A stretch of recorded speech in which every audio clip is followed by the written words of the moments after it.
को 24औं भागमा हामी पुगिसकेका छौँ र 24औं भागको कथा श्रवण महिना पनि हामीले श्रवण गरिसकेका छौँ।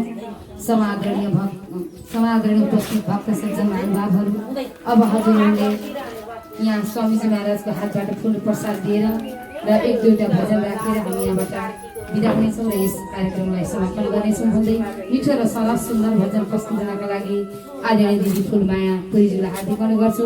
सबैले उहाँलाई जोरदार तालीले समाज यस विराजमान गुरुदेवको भक्त र भगवानको श्री कृष्ण कहाँ छौ मुरारी तिम्रो घरमा म सुदामा भिखारी कहाँ छौ कन्हैया कहाँ छौ मुरारी तिम्रो घरमा म सुदामा भिखारी तिम्रो घरमा म सुदामा भिखारी के म बताऊ के म सुनाऊ सबै तिमीलाई थाहै छ के म लुकाऊ के म बताऊ के म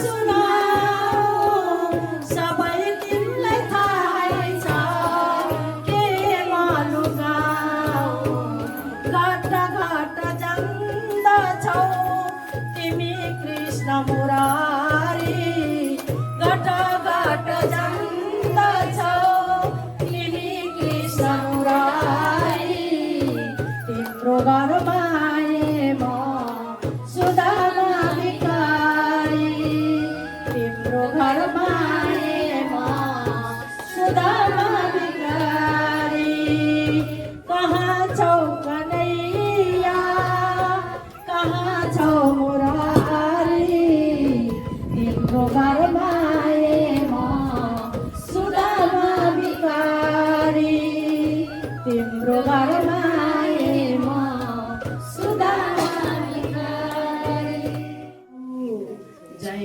जय माता नचो राधा मेरी स्वामिनी श्याम मेरा स्वामिनी धर्मै तरफ मन नदी तरिने त होइन आशा गरेर नदीमा घुम्दैछ नाउ भक्ति गरेर तरिने बुझी चित्त लाऊ पापी अजामिल भयो भव सिन्धु पार नारायण तनयलाई गरी पुकार पुग्यो पखाल्न यतिले सब पाप जान जो नाम कीर्तन करो प्रभु को माना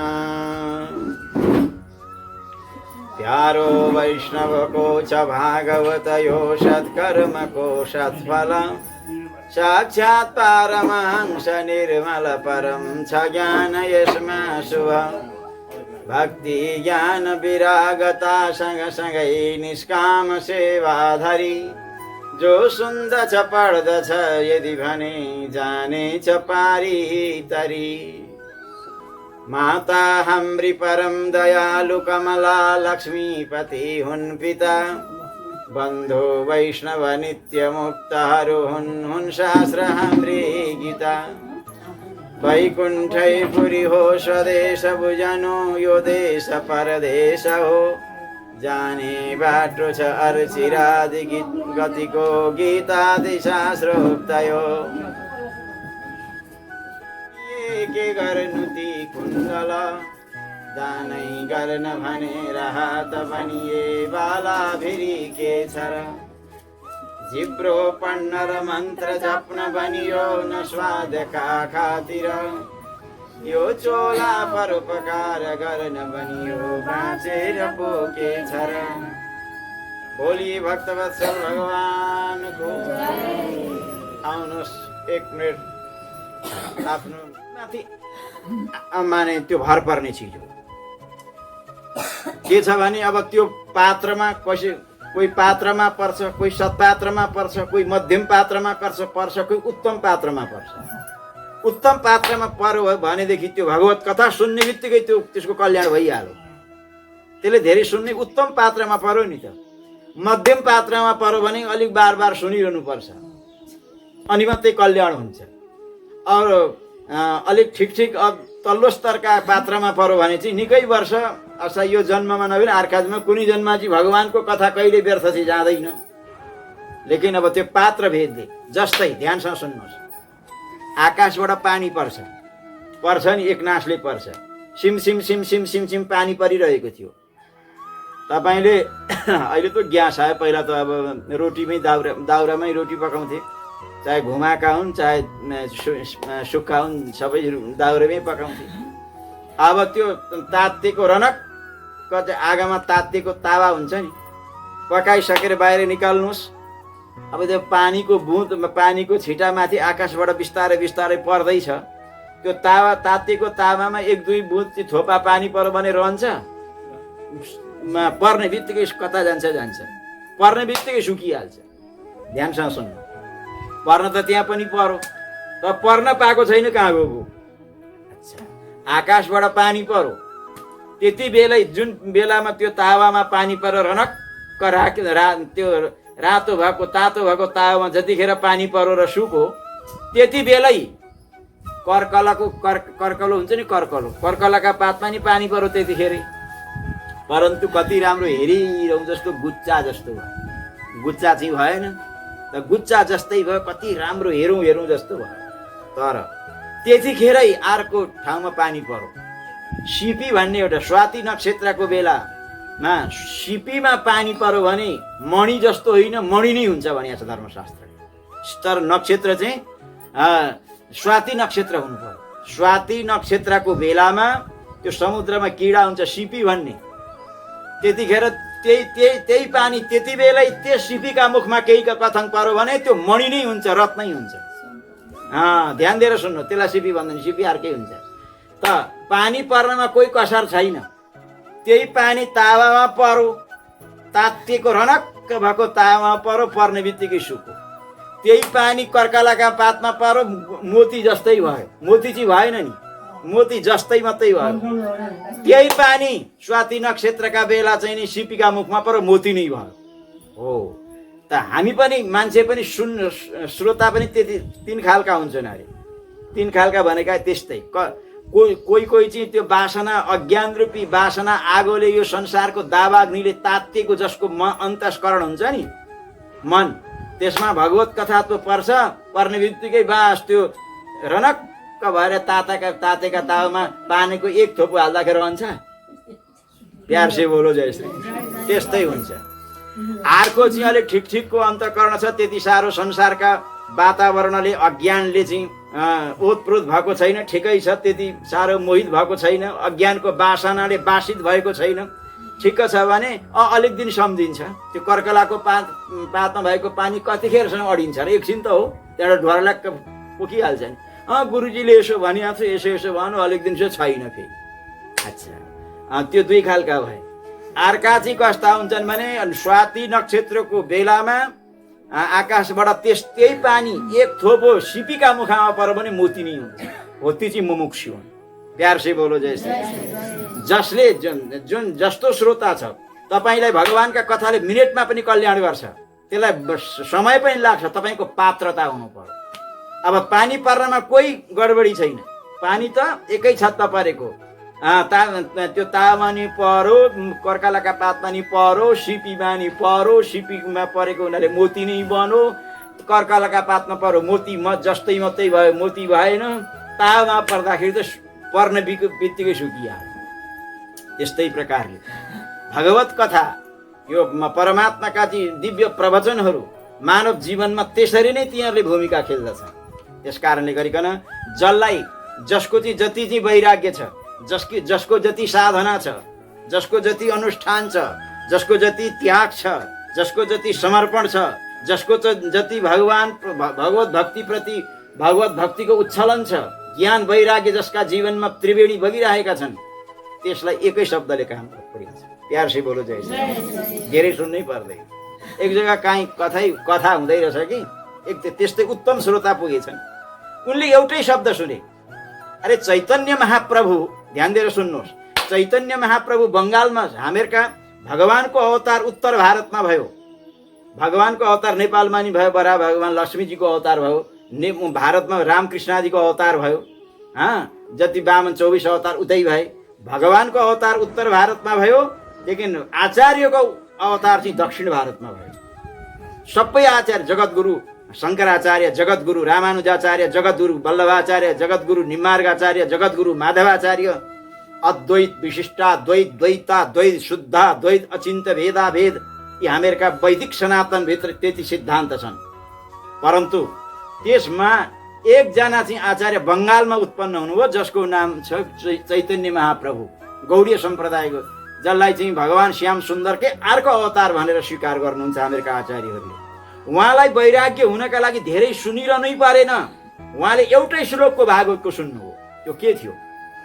श्यामं हिरण्य परिधिं वनमालवर्ह धातु प्रबाल नटुवेश मनुव्रतांसि विन्यस्त हस्तमितरेण धुनानमब्जम् कर्णोत्पलाल कपोल मुखाब्जहासम्। यो भगवान श्याम सुन्दरको दिव्य एकै श्लोक सुन्नु, उहाँले संसारै छोडिदिनु। भगवान यति राम्रो, यस्तो भगवानलाई नपाएर, त्यस्ता भगवानको चिन्तन नगरेर, यस्ता परमात्माको वर्णन नगरे, यस्ता परमात्मालाई नखोजेर यो संसारमा आनन्द के छ? यहाँ संसार त फिका छ। तपाईँ जहाँ सुख खोज्नुहुन्छ त्यहाँ दुःखै प्राप्त गर्नुहुन्छ, सुखका लागि कर्म गर्नुहुन्छ, दुःख पाउनुहुन्छ। उहाँलाई एकै श्लोकले काम गर्यो। हामीहरू त कतिपल्ट भागवत सुनिसक्यौँ र पनि वैराग्य हुँदैन। प्यार से बोलो जय श्री कृष्ण। पात्रता हुनु पर्यो के?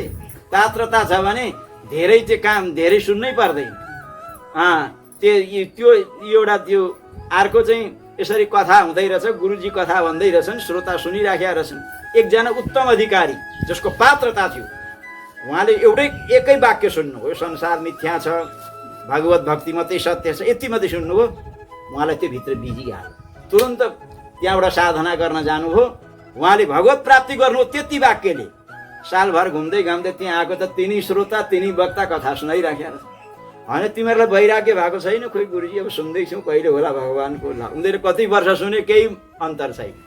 लेकिन उत्तम अधिकारीका लागि त धेरै सुन्नै पर्दैन, थोरैले नै काम गर्छ। बोली भक्तवत्सल भगवानको। हामीहरूले जान्दछौँ यो संसार मृग मरीचिका हो। मृग मरीचिका कस्तो हुन्छ भने नि, यो संसार मृग मरीचिका हो। मृग मरीचिका मतलब जो तपाईँले खोजेको वस्तु हो, तपाईँले चाहेको वस्तु हो, तपाईँले अनुभव गर्न चाहेको वस्तु हो, यो संसारमा पटक्कै मिल्दैन। खोज्नुहुन्छ त्यहाँ, पर मिल्दैन त्यहाँ। खोज्दा खोज्दै ती जीवन समाप्त हुन्छ, पाइँदैन त्यहाँ।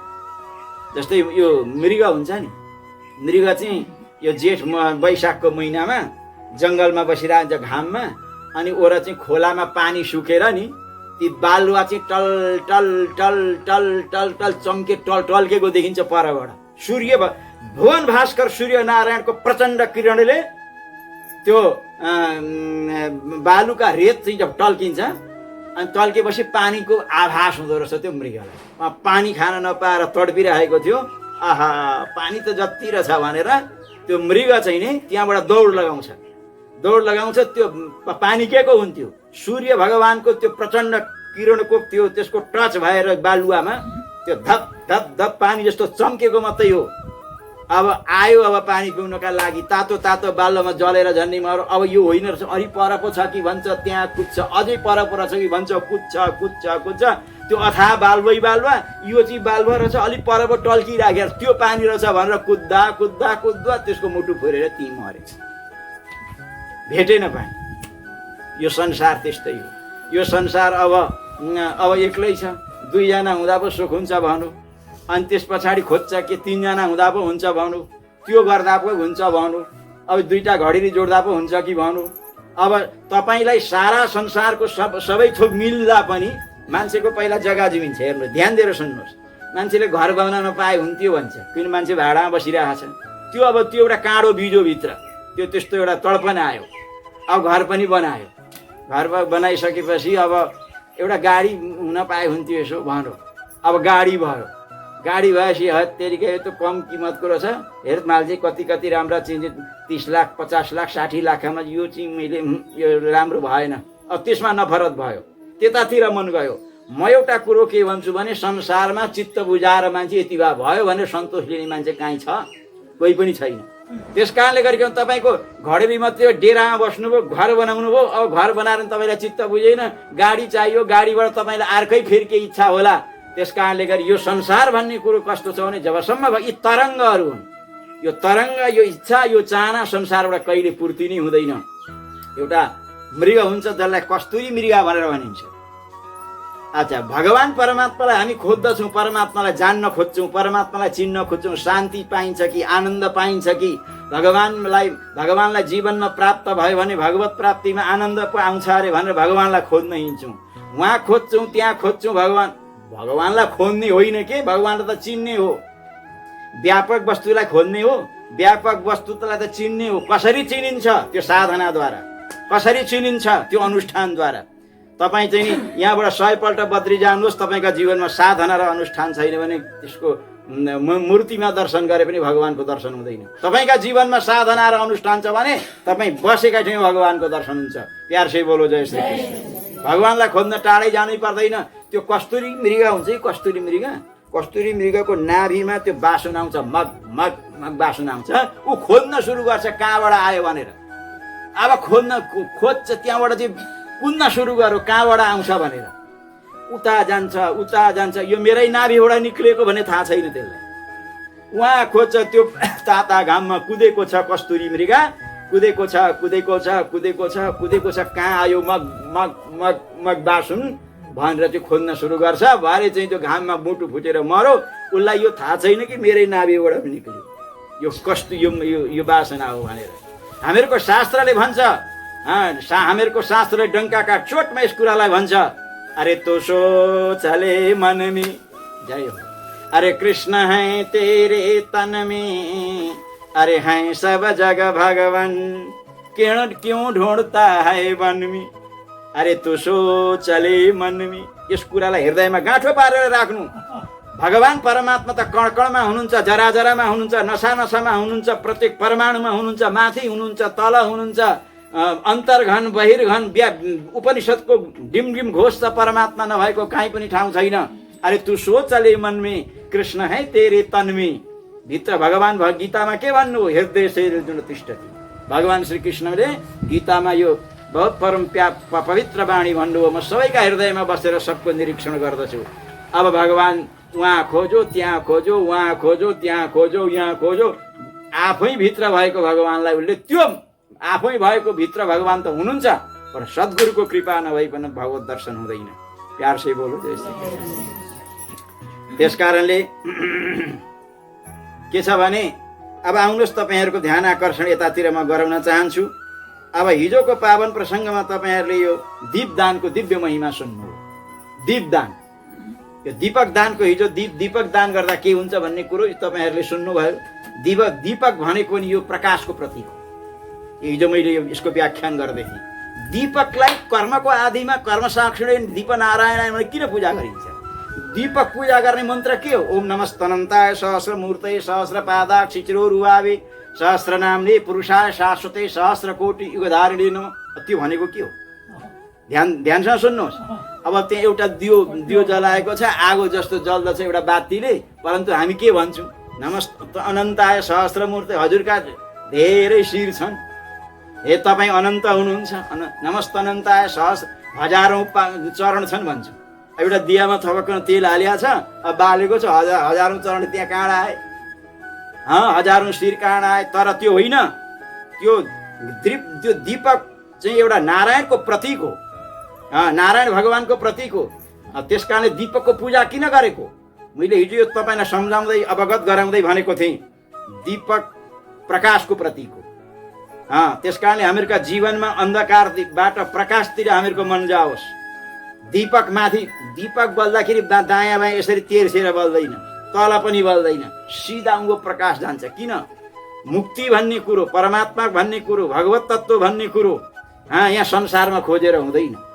त्यस कारणले परमात्मा माथि हुनुहुन्छ। परमात्मा, त्यस परमात्मालाई हाम्रो वेदले भन्छ परमात्मा चाहिँ हृदय आकाशदेखि अलिक माथि हुनुहुन्छ, उँधो खोजेर हुँदैन। त्यस कारणले गरिकन त्यो बत्ती बलले तपाईँलाई सङ्केत गर्दछ, प्रकाशले तपाईँलाई सङ्केत गर्दछ त्यो परमात्मा उँभो हुन्छ। त्यस परमात्मालाई खोज, उँधो हुँदैन, अन्धकारतिर हुँदैन, प्रकाशतिर हुन्छ। त्यस कारणले गरिकन दीपक दानको दिव्य महिमा हिजो वर्णन भयो। तपाईँहरूको ध्यान आकर्षण गराउन चाहन्छु। अब आजको दिनमा, आजको यो पावन प्रसङ्गमा, यो अध्यायमा चाहिँ अब यो उद्यापन कसरी गर्ने, साङ्गे भन्छ नि, त्यो कसरी गर्ने, त्यसको विधि विधान के छ त्यो पनि अब हामी स्वर अकारण करुणा वरुणालय भक्तवाञ्छा कल्पतरु तडित विद्युत विनिन्दित पीताम्बरधारी अखिल कोटि ब्रह्माण्ड नायक अकारण करुणा वरुणालय परमात्मा परब्रह्म भगवान बालकृष्ण की वाङ्मयी मूर्ति साक्षात बृहन्नारदीय महापुराण अनुभूति प्रतिभा का धनी ऋतंभरा प्रतिभा का धनी समादरणीय अभ्यर्थनीय पूजनीय वरणीय विप्रवर्गहरू गायत्री सावित्री के अनुगंत्री वात्सल्यमयी ममतामयी आनंदमयी मातृशक्तिहरू मेरे पुरुषोत्तम भगवान के भक्ति के रसरसित सभ्य जनहरू भक्तिमती माताहरू आउनुहोस् तपाईहरुको भावनामा व्यास गद्दीतिर आकर्षण गर्न गइरहेको छु। तपाईहरुलाई म त्यसै स्थलमा लिएर जाँदैछु, नैमिषारण क्षेत्रको पावन भूमिमा, जहाँ प्रधान वक्ताका रूपमा सन्त शिरोमणि विरक्त चक्र चूडामणि श्री सुतजी महाराज प्रधान आसनमा अलङ्कृत हुनुहुन्छ भने प्रधान श्रोताका रूपमा सन्त रत्न शौनकजी महाराज हुनुहुन्छ। हिजो 12 बजेदेखि 2 बजेको बीचमा विरक्त शिरोमणि विरक्त चक्र चूडामणि श्री सुतजी महाराजले आनन्द कंद वृन्दावन चन्द्र भगवान श्याम सुन्दरका परम मंगलमय चरणारविन्दको अनुभव गर्दै अनुशीलन गर्दै सन्तरत्न शौनकादि गरिएका 88,000 ऋषिहरूलाई भगवानका भक्ति रसले ओतप्रोत, ज्ञान वैराग्यले ओतप्रोत, जीवन उपयोगी भगवत कथा पुरुषोत्तम भगवानको पावन चर्चा श्री सुतजी महाराजले 88,000 ऋषिहरूलाई श्रवण गराउँदै हुनुहुन्थ्यो। ती ऋषिहरू गदगद भएर सुनिरहेका थिए। त्यही प्रसङ्ग तपाईहरुलाई हिजो म पनि यहाँबाट सुनाइरहेको थिएँ, तपाईहरु पनि प्रेमसँग सुनिरहनु भएको थियो। अब तपाईहरुको ध्यान आकर्षणमा व्यास गद्दीतिर आकर्षण गरिरहेको छु।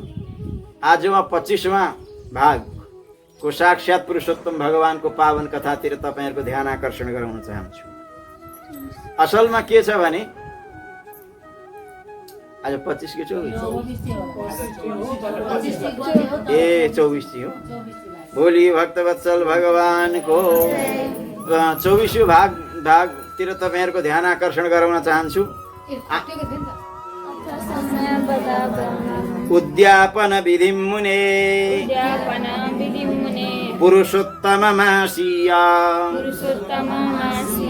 व्रतीनां कृपया नृणां जसले पुरुषोत्तमको व्रत धारण गर्नु भएको छ, जसले नियम पूर्वक रहनु भएको छ, शास्त्रमा भए अनुसार नियमलाई जसले आत्मसात गरेर त्यस अनुसार जीवन ढालेर जीवन चलाएको छ, जे के गर्नु के नगर्नु, के खानु के नखानु, के त्याग्नु के वर्ज्य भक्ष्यको जसले विवेचना गरेर त्यस अनुसार जीवन चलाएको छ पुरुषोत्तममा, त्यस्ता व्यक्तिको अब त्यो तिनीहरूले चाहिँ उद्यापन साङ्गे कसरी गर्ने भन्दाखेरि वाल्मीकि महाराज भन्नुहुन्छ धेरै व्याख्या गरेर त धेरै समय लाग्छ। तिनीहरूको चाहिँ कसरी उद्यापन गर्ने हो त्यसको प्रणाली, त्यसको विधा धेरै समय लाग्छ। म तपाईलाई संक्षेपमा बताउँछु। धेरै समय लाग्छ, समय छैन, संक्षेपमा बताउँछु भन्नुहुन्छ। उद्यापन विधि कहिले कहिले गर्ने? कृष्ण पक्षमा गर्ने। ध्यान दिएर सुन्ने, प्यार से बोलो जय श्री कृष्ण। चतुर्दशी तिथिमा गर्ने सबभन्दा श्रेष्ठ। हामी चतुर्दशीमी गर्दैछौँ। अनि अर्को नवमीमा, त्यो दिनै केही अवस्था भयो भने नवमीमा गर्ने, नवमीमा नभए भने अष्टमीमा गर्ने।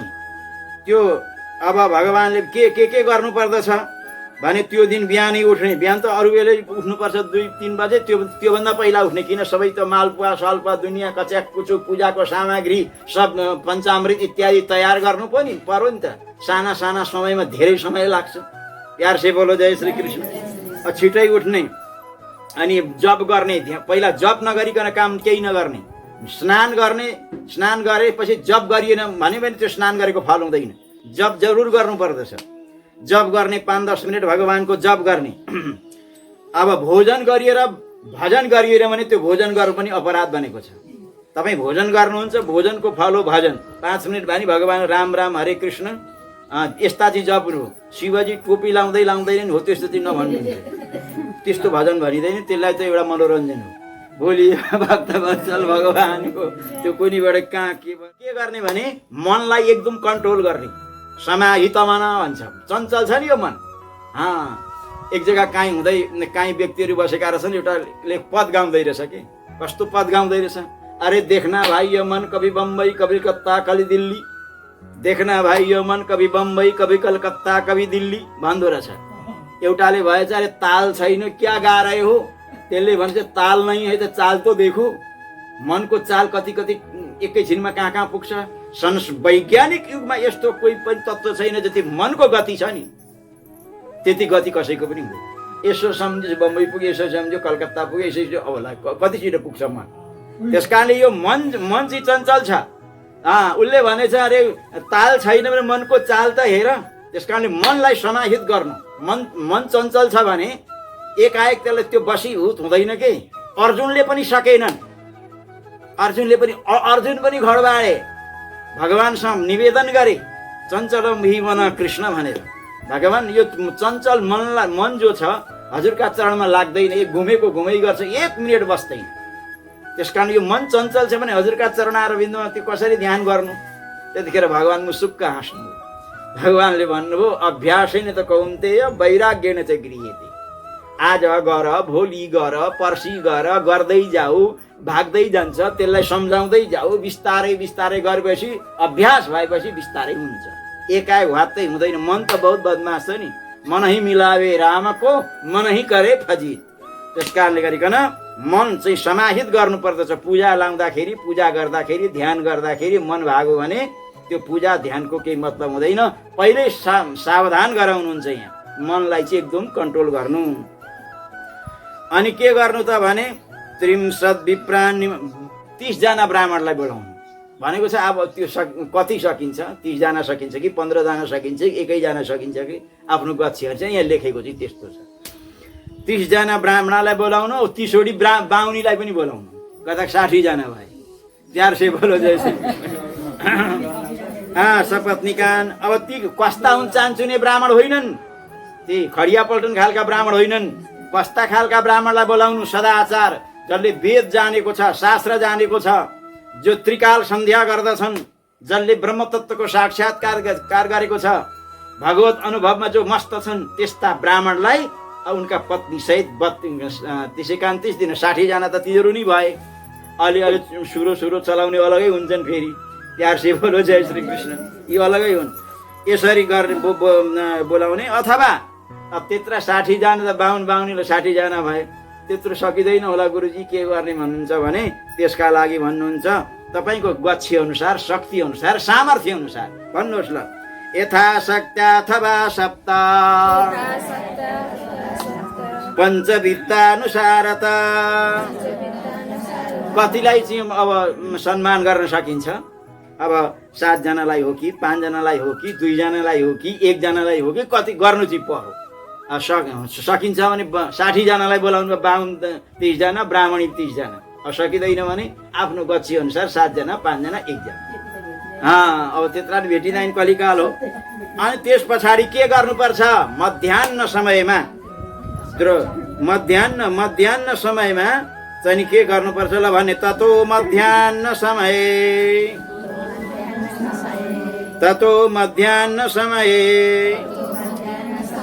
द्रोणमानेन भूपते।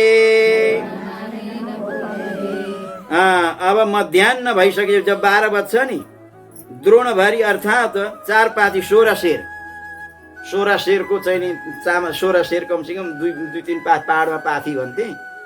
16 शेर त्यहाँ चामल उछ्याउने र त्यसमा चाहिँ सर्वत्र भद्र बनाउने गर्छ। अर्थात् त्यस्तो भएन भने पनि अब आधा कति सकिन्छ यहाँ लेख्न चाहिँ ती अनुसारले, जति आफ्नो गच्छे अनुसार सकेदेखि 16 शेर त्यो गरिसकेपछि अब के गर्ने भने त्यहाँ बिचमा सर्वत्र भद्र बनाउने, त्यसमाथि त्यो चामलमाथि एउटा प्लास्टिक केही राखेर सर्वत्र भद्र बनाइसकेपछि अनि त्यसमा 4 सुरमा 4वटा घडा राख्नु पर्दछ। 4वटा घडा, त्यसमा 4वटा बत्ती बाल्नु पर्दछ। बिचमा जो हामीहरूले तल त्यो घडा राखेको छ नि, सुरुदेखि त्यो घडालाई चाहिँ ल्याएर बिचमा राख्नु पर्दछ। त्यसमा पुरुषोत्तम भगवानलाई राख्नु पर्दछ। अनि ती घडा कस्ता हुनुपर्छ अरे भने ल भन्ने, कलशा स्थाप्य है मावा राजता शुभ शुभ एव च ताम्रावा मृण्मया शुद्धा अब्रणा मण्डलोपरि। सकिन्छ भने सुनका, सकिँदैन भने चाँदीका, त्यो पनि सकिँदैन भने पित्तलका, त्यो नि सकिँदैन तामाका, त्यो नि सकिँदैन माटाका। के सक्नुहुन्छ? त्यो 4वटा घडा सुरमा राख्नुपर्छ। 5वां बिचमा चाहिँ त्यो सुरुदेखि पूजा गरेको घडा हुन्छ, त्यो ल्याएर बिचमा राख्नु पर्दछ। अब त्यसमा एक कलशमा 4 कलशमा 4वटा बत्ती बाल्नु पर्दछ पूजा गरुन्जेल। त्यसमा प्रद्युम्न अनिरुद्ध शङ्कर्षण वासुदेवको आह्वान गर्नु पर्दछ। यति ब्राह्मण 32 ब्राह्मणलाई बोलाउनु भयो, 30 जना ब्राह्मणलाई, 30वटी ब्राह्मणलाई अलग बोलाउनु हो, 4वटा ब्राह्मणलाई अलग फेरि बोलाउने। 400 बोलो जय श्री कृष्ण। 64 जना। अब तिनीहरूलाई अब के गर्नु पर्दछ त भने त्यो चाहिँ जपका लागि, त्यो अरू चाहिँ मालपुवा दान गर्नका लागि त्यत्र चाहिए। अब यो जप गर्नका लागि ब्राह्मणलाई चाहिए, तिनीहरूलाई चाहिँ वरण गर्नु पर्दछ। वरण गर्दा के गर्नु पर्दछ सुन्नुहोस्। दे वस्त्रे च दातव्ये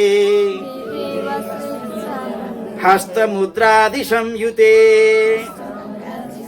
अब ती ब्राह्मणलाई चाहिँ दो एउटा वस्त्र दिएर हुँदैन, यसलाई तल पनि दिनु पर्यो, माथि अब जस्तै छ नि, यो लायो माथि यो छ नि, यसलाई 2टा भन्छ, तल एउटा मात्र दिएर हुँदैन होइन। अब कति सक्छ यहाँ लेखे भनेको, फेरि डल्लो पार्ने रहेछ नि गुरुले भन्नुभयो, त्यो भन्न खोजेको होइन। यहाँ लेखेको चाहिँ भनेको यहाँ लेखेको भनेको आफ्नो शक्ति अनुसार गर्ने हो। अनि के गर्नु पर्दछ? हस्त्र मुद्रा आदि सङ्घीय 2टा वस्त्र मात्रै दिएन, भएन। हस्त मुद्रा छ भने हातमा यसो औँठी सुन बोलाइदिनु भयो। अब यहाँ लेखेको छ त्यो अनुसार अब सक्नेले गर्ने हो। अनि के गर्ने? त्यो 4वटा ब्राह्मणलाई त्यसरी बोलाइयो।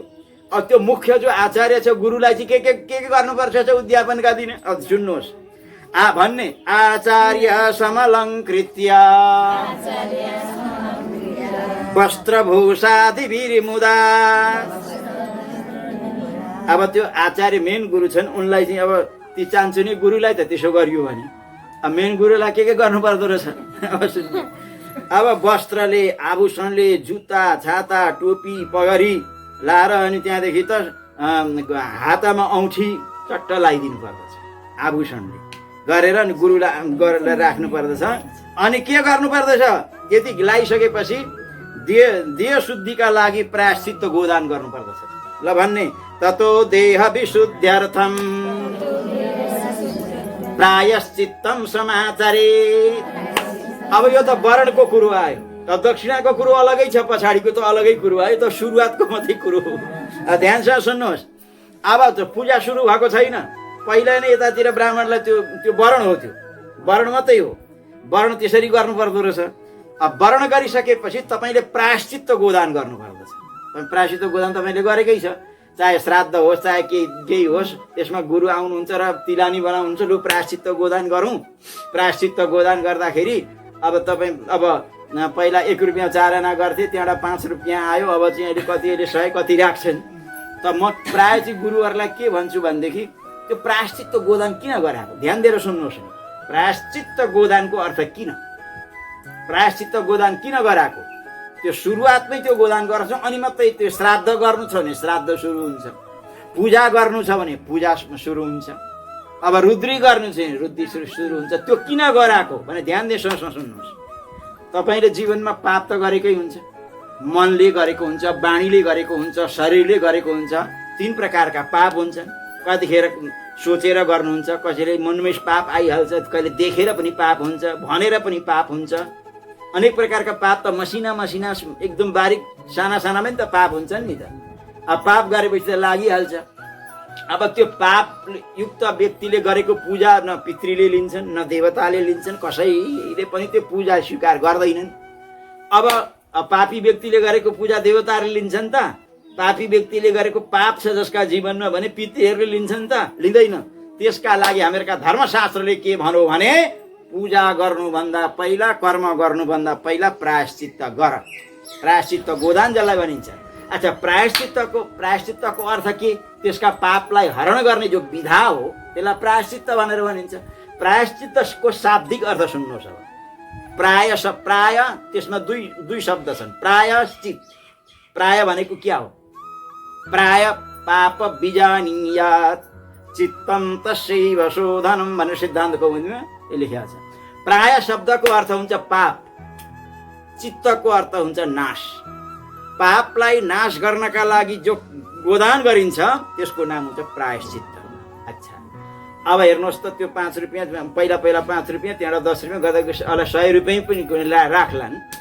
अब त्यो ब्राह्मणले के गर्नुपर्छ त? त्यहाँ सङ्कल्प भन्दा, त्यहाँ पूजा गर्दा पहिला पूजा गराउँछौँ गोभ्य श्रीमतीभ्य सौरभ्यश्च भन्दा ती गौका मन्त्र हुन्थे, पढ्छन् अनि त्यहाँदेखि सङ्कल्प गर्छन्। सङ्कल्प गर्दा के भन्छन्?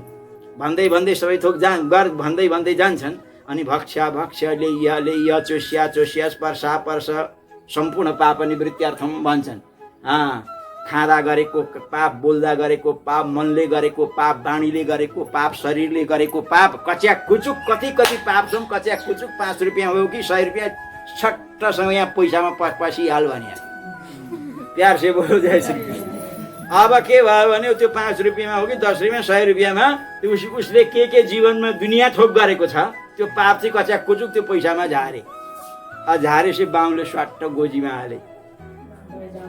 बाहुनले लगे, त्यो चाहिँ साह्रै बाहुनलाई घाटा भयो। घाटा किन भयो? त्यो म चाहिँ बाहुनलाई भन्छु अब के छ भन्दै, अब गाईलाई पर्थ्यो 100 रुपियाँ पहिला 5 रुपियाँ नि 100 रुपियाँ नै आउँथे। अब गाईलाई अहिले 60-70 हजार हाम्रा गाईलाई पर्छ। अब पैसा चाहिँ त्यही के अरे 5 रुपियाँ 10 रुपियाँ राखेर त्यो सम्पूर्ण पापलाई बाहुनलाई बोकाउने त्यत्रो पाप के गरेछ कच्याक कुचुक। प्यार से बोलो जय श्री कृष्ण। यो कति पाप गरेछ त? सुतेर के अरे हिँड्दाखेरि गरेको पाप, ब्रह्मलुट गरेको पाप, देखेर गरेको पाप, नदेखिकन गरेको पाप, हिँड्दा गरेको पाप, लुकेर गरेको पाप। बाप रे बाप, यो चाहिँ साह्रै गडबड हो। त्यस कारणले गरिकन कच्याक कुचुक त्यसमा निकालेर ब्राह्मणले लिनु पर्यो। बोली भक्त होइन, त्यो त बाहुनले, त्यो त तपाईँको नै पाप निकालेको ब्राह्मणले। अब के गरेछ नि तपाईँहरूले? त्यस कारणले गरिकन यो चाहिँ साह्रै गडबड छ कि, अरू सब ठिक भए पनि। बोली भक्त वत्सल भगवानको। ल जे भए पनि ध्यान छ सुन्नुहोस्। प्रायश्चित्त गर्नुपर्दछ। गोदान गरिसकेपछि अनि चारै दिशामा दियो बाल्नु पर्दछ भन्ने। चतुर्दिक्षु प्रदातव्य, चतुर्दिक्षु प्रकर्तव्य, दीपा चत्वार उद्धृता, अर्घदानं तथा कार्यं, नारिकेलादिभिक्रमा। अब के गर्नुपर्छ भने यसरी चारैवटा सुरमा दियो बालेर अर्घ प्रदान गर्नुपर्छ। पाद्य, अर्घ्य, आचमनिम, स्नानिम, पञ्चोपचार भन्छन् जसलाई। अर्घ भनेको हात धुने जल, पाद्य भनेको चरण धुने जल, आचमनिम भनेको चाहिँ आचमन गर्ने जल, अनि स्नानीय जल बिचमा शुद्ध जल हुन्छ। त्यसको विधान हुन्छ। 5 कटोरी हुन्छन् त्यसमा। कुन कटोरी कहाँ राख्ने, पाद्यको कटोरी कथा राख्ने, अर्घको कटोरी कथा राख्ने, आचमनको कटोरी कथा राख्ने, शुद्ध जलको कहाँ राख्ने, स्नानीको कता राख्ने, त्यो जहिले भगवानको सेवामा त्यो अगाडि राख्नु पर्दछ। त्यो पनि नसिकी कहाँ हुन्छ र?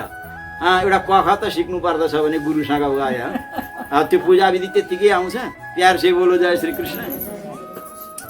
अब यसै गरी चाहिँ अर्घ प्रदान गर्नुपर्दछ अनि भगवानको ध्यान गर्नुपर्दछ। ध्यान गर्दा के गर्नुपर्छ लो भन्ने है। वन्दे नवघन श्यामम द्विभुजं मुरलीधरं पीताम्बरधरं देवं शारदं पुरुषोत्तमं। हे प्रभु, तपाईँ साक्षात् मेघ जस्तो वर्ण, मेघ वर्णम शुभाङ्गम, मेघको जस्तो हजुरको स्वरूप छ।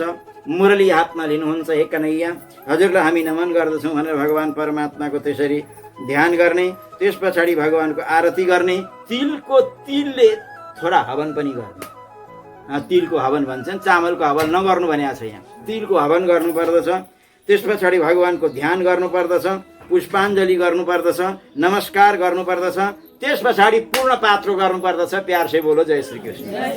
पूर्ण पात्रो गर्दा कसरी गर्नुपर्छ ध्यानसँग सुन्नुहोस्। अब भन्नुहोस्, पूर्ण पात्रम ततो दद्या ब्रह्मणे स हिरण्यकम। त्यो पूर्ण पात्र चाहिँ त्यहाँ यज्ञमा ब्रह्मा कुशको बनाएर राखेको हुन्छ। त्यो पूर्ण पात्र राख्दाखेरि भरि चामल हाल्नु पर्दछ, एउटा फल राख्नु पर्दछ। अब स हिरण्यकम भन्छ, सकिन्छ भने सुन राख्दा पनि भयो, अलिकति सुन पनि राख्नु पर्दछ, सुपारी राख्नु पर्दछ, जनै राख्नु पर्दछ। भरि पूर्ण पात्रो। पहिला सुन सस्तो थियो होला कि, अनि जहीँ त्यही त्यस्तो आउँछ, अहिलेसम्म सस्तो रहेछ क्या। अनि अब त्यसको पछाडि गएर अनि आचार्यलाई दक्षिणा दिनु पर्दछ। आचार्यले अब अघि चाहिँ त्यो वर्ण भयो, अब दक्षिणा के दिनुपर्छ सुन्नुहोस्। अब ल भन्नुहोस्, आचार्यम तोषयेत भक्त्या वस्त्रै आभरणैरपि सपत्नीकं ततो दद्यात् ऋत्विग्भ्यो दक्षिणां परम्। अब आचार्यलाई वस्त्र दिनुपर्ने, आभरण आभूषण के सकिन्छ त्यो दिने, ब्राह्मणीलाई पनि दक्षिणा दिने। यति सबै पहिला त एउटा गाई दान गर्यो प्रायश्चित्तमा। अब साङ्गे गरिसकेपछि यज्ञान त दान भन्छन् त्यसलाई, गौदान, त्यो गर्नु पर्दछ। त्यो गाई कस्ती हुनु पर्दछ, कसरी दान गर्नु पर्दछ त्यो पनि सुन्नुहोस्। अब ल, धेनु एका प्रदातव्या सुशीला च पयस्विनी सचैला च सवत्सा च घण्टाभरण भूषिता। गाई कस्ती दान गर्नु अरे भने सुशीला। सुशीला भनेको सुन्दर स्वभाव भएकीलाई सुशीला भनेर भनिन्छ। अब कस्ती खान पयस धेरै दुध दिने, ध्यान दिएर सुन्ने। आफूले चाहिँ 10 किलो दुध दिने गाई राखो कि दान गर्ने बेलामा यसो काम चलाउ, एक पाउ भए पनि हुन्छ महाराज, त्यो चाहिँ ल्याउन, बर बेतै बसेको भए पनि सही। त्यस्तै त गाई ल्यायो, अनि आफूले चाहिँ 5,000 10,000 का कपडा लायो। त्यो दान गर्ने बेला चाहिँ यस्ता कपडा ल्यायो, यहाँबाट हेर्दाखेरि दमक देखिने खालका। प्यार से बोलो जय श्री कृष्ण। छाङछुङ गोपाल जय नेपाल। त्यसरी भगवानलाई पनि त्यो अर्पण गर्नु हुँदैन। त्यो त्यही त भनेको।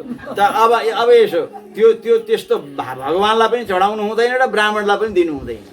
जो चिज आफूले युज गर्न सकिँदैन त्यो चिज अरूलाई दान गर्नु दिनु हुँदैन। त्यो दान किन गरेको त त्यसरी?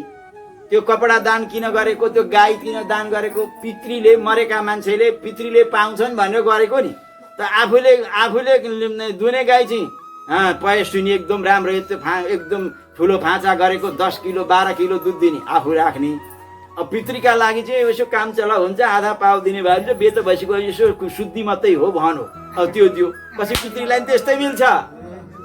ए सुन्नुहोस्, अब ध्यानसँग सुन्नु, कसरी मिल्दो रहेछ ध्यानसँग सुन्नुहोस्। एकजना कसैको मर्ने बेला भएछ कि, मर्ने बेला भएछ, अब लोभी रहेछन् ज्यादा, अघि त्यही लोभी रहेछन्।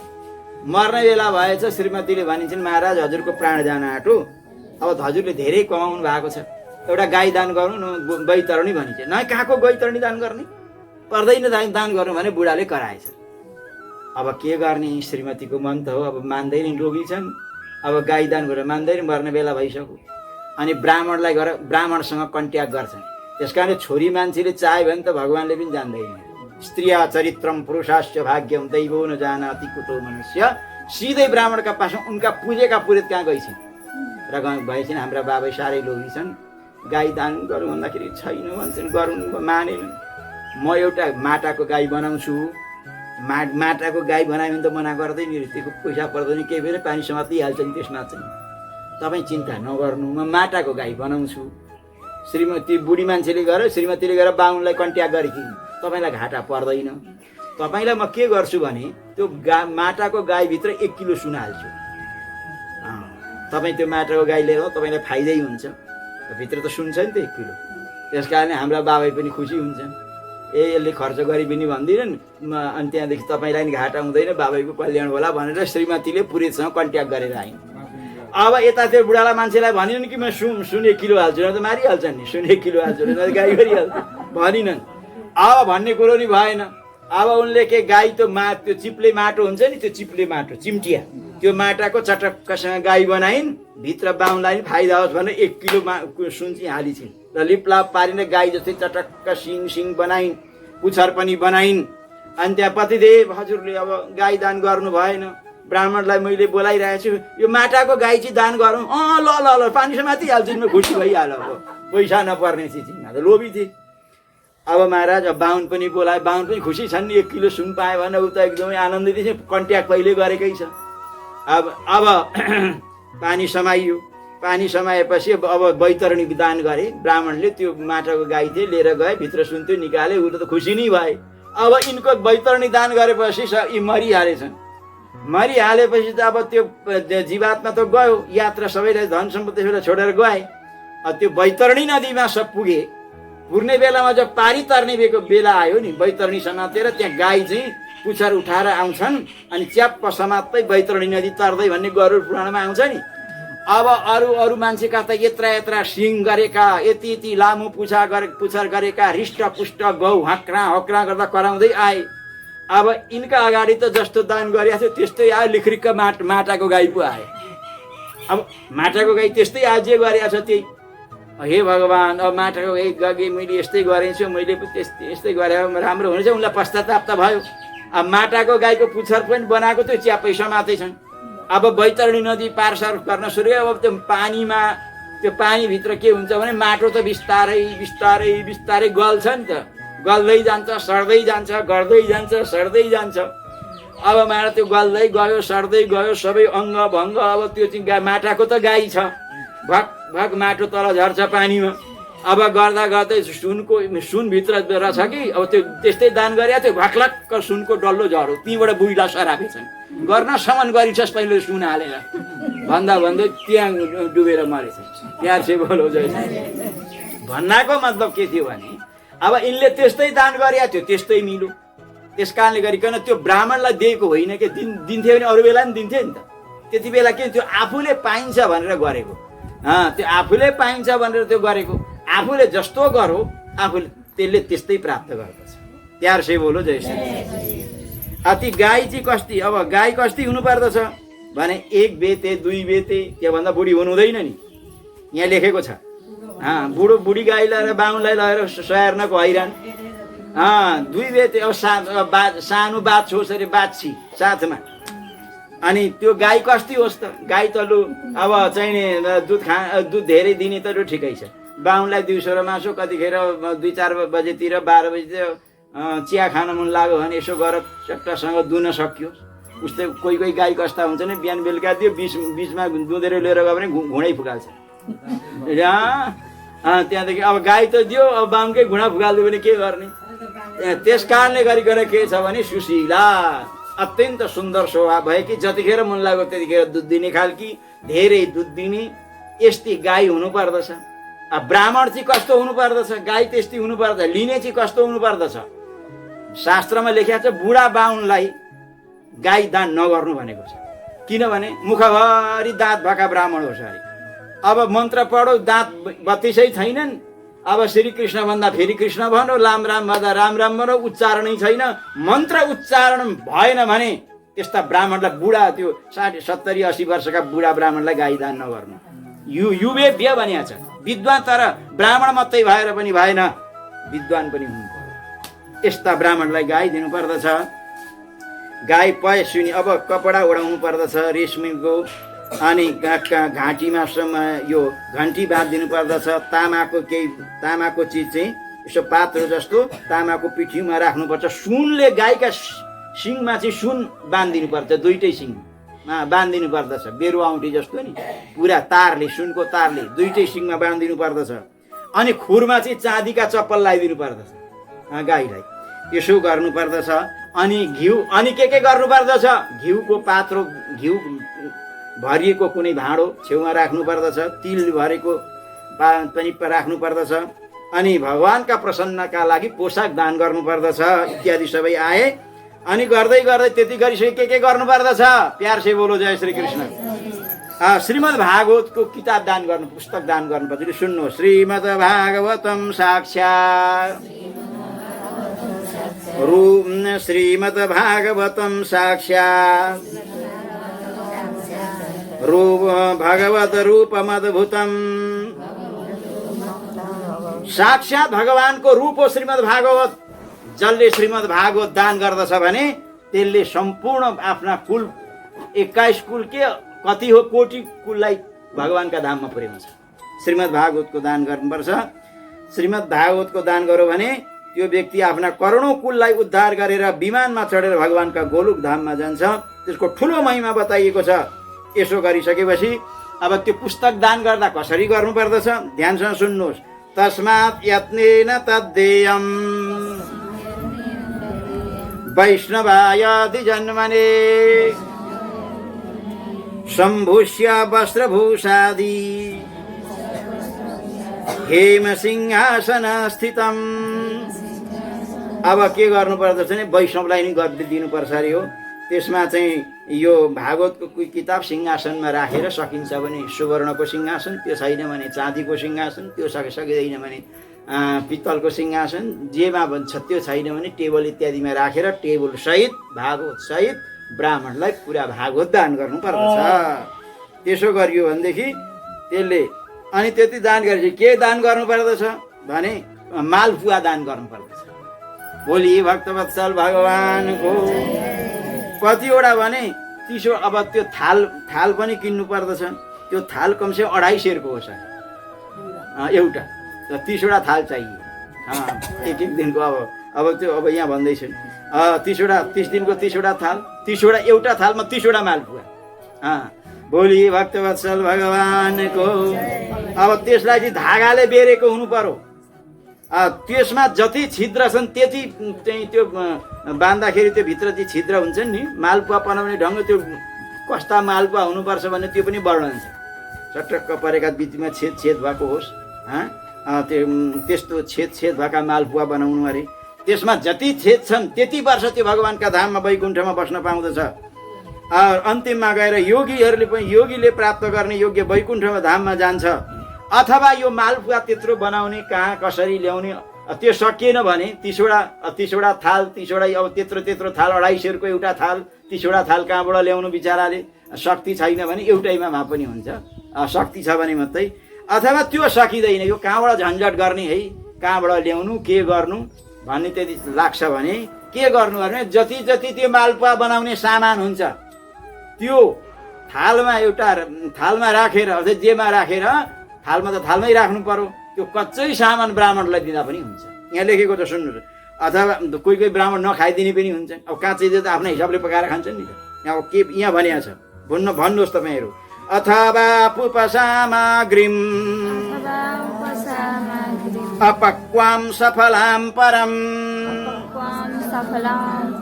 यसरी गरे ब्राह्मणीलाई दान गर्नुपर्दछ।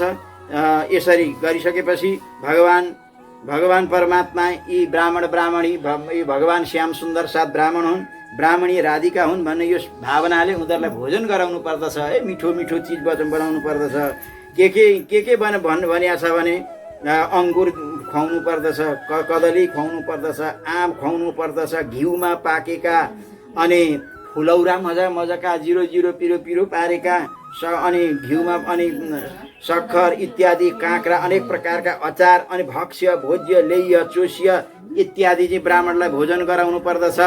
अनि दुध चाहिँ त्यो गोरसान बासितान त्यो मगमग बासुन आउने केही पदार्थ हुन्छ अरे, त्यो दुधमा हालेपछि मगमग बासुन आउँछ, त्यो चिज पनि लाउनु पर्दछ। केसर इत्यादि त्यो लाएपछि केसर त्यो अष्टगन्ध त्यो बासुन आउने चिज त्यसरी लगाएर अनि ब्राह्मणीलाई खुवाउनु पर्दछ। अनि त्यहाँदेखि त हात जोड्नु पर्छ। महाराज यो कस्तो भयो, के भयो, मिठो भयो कि भएन भनेर सोधी खुवाउनु पर्दछ। टन्न ब्राह्मणीलाई खुवाएर अनि त्यहाँदेखि त अनि अन्तिममा पान पनि दिनुपर्छ। भोजन गरिसकेपछि पान खुवाउनु पर्दछ। तिनीहरूलाई विदा गर्नु पर्दछ। बोलिए भक्तवत्सल भगवानको। अनि भन्ने आचार्याय ततो दद्या उपहारम समूर्तिकम अब त्यहाँ आचार्य त्यो त्यहाँ जो प्रद्युम्न अनिरुद्ध शङ्कर्षण जो थापेको छ त्यहाँको दक्षिणा त्यहाँका जे जे चिज भगवानका प्रतिमा छन् त्यो आचार्यलाई सङ्कल्प गरेर दिनुपर्दछ। अनि त्यस्ता ब्राह्मणलाई सकिन्छ भनेदेखि 1 महिना तक ब्राह्मणलाई भोजन गराउनु पर्दछ शक्ति हुनेले। सकिएन भने अन्तिम दिन त्यो सकेका दिन यो 1 महिनाको भोजन है भनेर आफ्नै गच्छे अनुसार यसो केही अन्नदान गर्नुपर्दछ। ल अन्नदानम यथा योग्यम दद्यादिच्छानुसारता। यसरी प्रकारले चाहिँ चाहे नारी होस् चाहे पुरुष होस् यसरी जसले दान भने दुःख रूपी दारिद्र्यबाट समाप्त भएर जन्म जन्मान्तरका दुःख दारिद्र्य समाप्त भएर यस लोकमा पनि चकाचक त्यसलाई आनन्द हुन्छ र विमानमा चढेर सिधै भगवानका धाममा वैकुण्ठमा जान्छ। बोलिए भक्तवत्सल भगवानको। ल भन्नुहोस् त नारी बाथ नरो बापी व्रतम एतत् समाचरे दुःख दारिद्र्य दौर्भाग्यम नाप्नुयात् जन्म जन्मनि।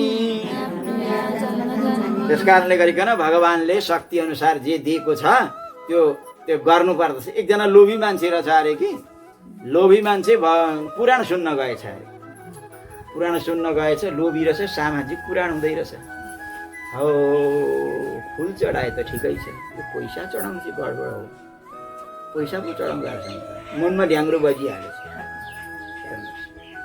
अब यत्तिकै भिडभाड छ एकदम भिडभाड छ त्यो पुस्तकमा पुगेर चढाउनका लागि यत्तिकै भिड छ। अनि लोभी रहेछ अब म चाहिँ सबभन्दा पछाडि उभिनु पर्यो। अब अरूले पैसा चढाए पनि म वास्ता गर्दिनँ म भन्दा अगाडिकाले चढायो भने थोडा विचार गर्नु पर्ला भनेर सबभन्दा पछाडि चाहिँ नि यो फुल चढाउनु त ठिकै यो पैसा चढाउनु चाहिँ गडबड भन्छ। अनि सबैले फुल पनि चढाए पैसा पनि चढाए फुल पनि चढाए पैसा पनि चढाए सबै चढाए। अब उसकै नम्बर अगाडिकाले के यसो हेर मेरा मभन्दा अगाडि के गर्दैछ उसले पैसा पनि चढाए फुल पनि चढाए। राम राम राम राम अब मैले नचढाउँ भने त बर्बाद हुने रहेछ। सबैले चढाउँदै गए फुल चाहिँ फ्याट्टै चढाइहाल्यो। अब पैसा चाहिँ दाहिने हातमा यसो अठ्याएको छ 5 रुपियाँ धेरै पनि छैन 5 रुपियाँ रहेछ। अब पैसा चढाउनका लागि यसो मुठी खोलो। अब जेठ महिनाको बेला रहेछ कि पसिनाले अब हातमा लतपति पसिना पङ्क्तिमा बसेको सम्पूर्ण चाहिँ पसिनाले त्यो पैसा चाहिँ लत्रक्क भएर भिजेको रहेछ। यसो खोलेछ हे पैसा म बिना मदेखि छुट्टिन्छु भनेर रोको होस् कि क्या हो नरो नरो नरो नरो मेरै गोजीमा बस भनेर गोजीमै हालेछ। यार से बोलो जैसे त्यस्तालाई भने वित्त साठ्यम समाचार भरिसके त्यसो नगर्नु। भगवानले जे जति दिएको छ बोली भक्तवत्सल भगवानको। आउनुहोस् 1 मिनट भगवानको स्मरण। बोली भक्तवत्सल भगवानको रामचन्द्र भगवानको सत्य सनातन धर्मको भगवानले त्यसको कल्याण गर्नुहुन्छ। प्यार से बोलो जय श्री कृष्ण। राजसूय यज्ञ जब भइराखेको थियो भगवान राजा युधिष्ठिरले जब राजसूय यज्ञ गर्नुभयो नि राजसूय यज्ञ ध्यान दिएर सुन्ने। राजसूय यज्ञ गर्दाखेरि अब राजसूय यज्ञ त मा सबै काम अलग अलग सबैलाई बाँड्नु पर्यो। भगवानले चाहिँ नि भीमसेनलाई चाहिँ के गर्नु भने भान्से बनाउनु हो। किनभने थोरै खाने मान्छेलाई भान्से कहिल्यै नबनाउनु हो। किन थोरै खान्छौ अब खाने मान्छे चाहिँ अब अगाडि खाना चाहिँ धेरै खाने मान्छे छ भान्से चाहिँ थोरै खान्छ भने उसले आफ्नै हिसाबले पस्किन्छ नि। अब 2टै रोटी खान्छ 2टै पस्केर अनि उसले त खाइसक्यो महाराज थपौँ कि भयो भन्छ। अब 15-20 वटा रोटी खाने मान्छेलाई 2टा रोटी थपेर थपौँ कि भयो भन्नु त लाजले भइगयो भन्छ। त्यस कारणले गरिकन भान्से चाहिँ धेरै खानेलाई धेरै टन्न खानेलाई चाहिँ भान्से बनाउनु अरे। पस्क्यो भने पनि डोज पुग्ने गरी पस्किन्छ नि। थोरै थोरै पस्किन्छ धेरै खाने मान्छे धेरै नै पस्किन्छ। त्यस कारणले थोरै खाने मान्छेलाई भान्से कहिल्यै नलाउनु। राजसूय यज्ञमा भीमसेनलाई चाहिँ भान्से बनाइयो। त्यहाँ भोजन बनाउने अब पस्किने चाहिँ द्रौपदीले पस्किने पनि कला हुन्छ नि। बा त्यो कला सपक्क वस्त्र बाँधेर चट्ट नभए बास यता कपडा यता फ्याल मजेत्रो त्यता दालमा चोपियो, उतातिर अर्को अचारमा चोपियो। अब त्यो ढङ्गै छैन। अनि त्यो अब एक थोक बाँडे, अब धेरै 9-10 राति छ भने 2-4 बाँडे, अरू बिर्सेर खत्तम भरे खाइसकेपछि चाल पाइयो। त्यस्तो होइन के, यो सबै एकदम त्यो पनि कला हुन्छ। सपक्क भएर बुद्धि समझदारी एकदम के छुटो कि यो सब देवी द्रौपदीलाई आउँथ्यो। त्यसमा भगवानले बाँड्नका लागि द्रौपदीलाई नियुक्ति गर्नु भगवान श्री पुरुषोत्तमले। त्यस पछाडि अनि कर्णलाई चाहिँ दान जो आउँछ तिनलाई बाँड्नु है। सो खुब यहाँ चाहिँ जति आएको छ पैसा बाँड, कपडा बाँड, ब्राह्मणलाई बाँड। भगवानले चाहिँ कर्णलाई चाहिँ दानमा राखिदिनु भयो। किन? कर्ण चाहिँ भगवानको द्रोही हो, यो पाण्डवहरूको द्रोही हो, यिनीहरूको सकियोस् भनेर ज्यादा दिन्छ यसले। परन्तु कर्णका हातमा कमलको चिन्ह थियो। 10 रुपियाँ दियो भने 100 रुपियाँ ज्यादा पाण्डवहरूको फाइदा हुन्छ। त्यस कारणले भगवानले त्यो कलालाई अपनाउनु भयो। दुर्योधनलाई चाहिँ ठुलै पदमा खजान्चीका रूपमा राखिदिनु भयो। अब सबैले मन नपराएको चिज, सबैले गर्न नमानेको चिज, सबैको मनमा नआउने चिज, सबैले इच्छा नगर्ने चिज त्यो के हो? सन्त ब्राह्मणहरू आउँथे त्यहाँ, तिनीहरूको बाटामा बस्ने, गेटमा बस्ने, गोडा धुने काम, सन्त महात्मा ब्राह्मणको गोडा धुने काम कसलाई लाउनु? भगवानले सोच्नु म चाहिँ आफै गर्नु पर्यो। भगवानमा गेटमा बस्नुहुन्थ्यो, गेटमा बसेर भगवानले सन्त ब्राह्मणहरूको चरण प्रक्षालन गर्नुभयो। अब त्यस पछाडि गएर भगवान परमात्मा श्याम सुन्दर ती चाहिँ ब्राह्मणहरूले भोजन गर्दथे। भोजन गरेका त्यो जुठा टपरा डोकामा हालेर पर फ्याँक्ने काम र तिनीहरूले खाएको, पहिला त भोजन खाएसम्म अहिले यसो झाडु लाउँछ, पहिला त गोबरले लोटाउनु पर्थ्यो। गोबरले नलोटाइकन त्यो शुद्ध हुँदैन थियो। ब्राह्मणले सन्त महापुरुषले खाएको त्यो जुठो ठाउँ त्यो चाहिँ नि गोबरले लोटाउने, तिनीहरूले खाएका ती टपराहरू भगवान के गर्नुहुन्थ्यो? भगवान परमात्मा चाहिँ नि त्यो डोकामा राखेर पर पुर्याउनुहुन्थ्यो। प्यार से बोलो जय श्री कृष्ण। ध्यान दिएर सुन्नुहोस्। अब यति भइसकेपछि अब के भयो? भगवानले यो शिक्षा हामीहरूलाई दिनुभयो। सानो काम गरेर मान्छे सानो कहिले हुँदैन, सानो विचारले मान्छे सानो हुन्छ। प्यार से बोलो जय श्री। युधिष्ठिर राजा यज्ञ सरासु यज्ञ तापर जुठ न पत्तल उठाई, अरे भूल गए ठकुराई। अनन्त कोटि ब्रह्माण्ड नायक परात्पर परब्रह्म, जसको इशाराले अनन्त ब्रह्मा विष्णु महेश र यो अनन्त सृष्टि हुन्छ, त्यो परमात्मा आज राशि यज्ञमा सन्त महात्माहरूले खाएको जुठो बढार्ने, जुठा जो चौका लगाउने, अब खाएका जुठा पत्तल लगेर डोकामा लगाएर पर फ्याँक्ने, सन्त महापुरुष चाहिँ गेटमा आएका छन् भने उहाँहरूलाई चरण प्रक्षालन गरेर भित्र सादर लिएर जाने, यो काम अरूले गर्न चाहेनन्।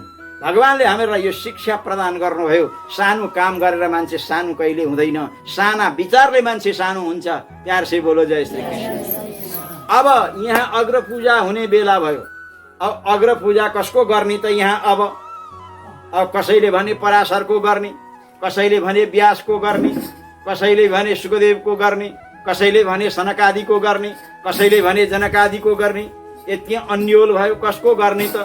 त्यहाँ चाहिँ जो के छ भने ध्यान दिएर सुन्ने। अब त्यहाँ चाहिँ कसको गर्ने भन्दा कुरा के भयो भने अब महाराज सहदेवले उठेर भने यो यहाँ भगवान श्याम सुन्दर श्री कृष्ण को चाहिँ नै अग्र पूजा हुनु पर्दछ भन्दा त्यो सभामा भगवानको फुपूको छोरो थियो जसको नाम हो शिशुपाल।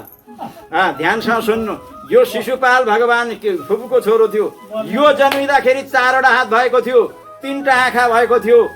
फुपूले चाहिँ फ्याँक्नका लागि एउटा झाडीमा लगाएर फ्याँक्न आँटेको थियो। आकाशवाणी भयो, अरे यसलाई नफ्याँक्नु। जसका काखमा जाँदाखेरि 2टा हात झर्छन्, एउटा आँखो झर्छ, त्यसले मात्रै मार्छ, कसैले पनि मार्न सक्दैन। यसरी आकाशवाणी भयो। एक दिन भगवान घुम्दै घाम्दै फुपूकामा जानुभयो। प्यार से बोलो जय श्री। अब फुपूकामा जानुभयो। फुपूले देखेर आइज नानी, हेर तेरो भाइ जन्मिएको छ, हेर त भनेर भगवानका काखमा शिशुपाललाई झ्याप्प राखिदिनु भयो। राख्ने बित्तिकै उसका 2टा हात हराएर धम्मै पृथ्वीमै झरिहाले, एउटा आँखो पनि गिरिहाल्यो। गिरिसकेपछि फुपूका मनमा चिसो पसो भनेको थियो आकाशवाणीले, जसका काखमा जाँदाखेरि 2टा हात झर्छन्, एउटा आँखो झर्छ, त्यसैले मात्रै मार्छ, अरूले मार्दैन भनेको थियो। बाबु त मेरो भद होस्, भाइ होस्, यो पनि तेरो भाइ नै, यो मेरो छोरो, यसलाई नमार्ल केही यसलाई केही नगर्नु र बाबु, म तिमीसँग भिख माग्छु भनेर फुपूले भनिन्। भगवान्का आँखा रसाए। भगवान्ले भन्नुभयो, फुपू म यो मेरो भाइ हो नि, फुपूको छोरो भाइ, म किन मार्थेँ र? मलाई प्रत्येक दिन 100वटा गाली गनेर दियो भने पनि म यसलाई मार्दिनँ, तर अतिको चार गर्नु हुँदैन। अतिबाट चार भयो भने चाहिँ म खप्न सक्दिनँ। 100वटा ज्यादा गाली गरौँ भने फेरि म खप्दिनँ भनेर भगवान्ले भन्नुभयो। फुपूले भन्नुभयो अब 100वटा त ज्यादा किन गर्थ्यो होला र भन्ने त्यतिमा सम्झौता भयो।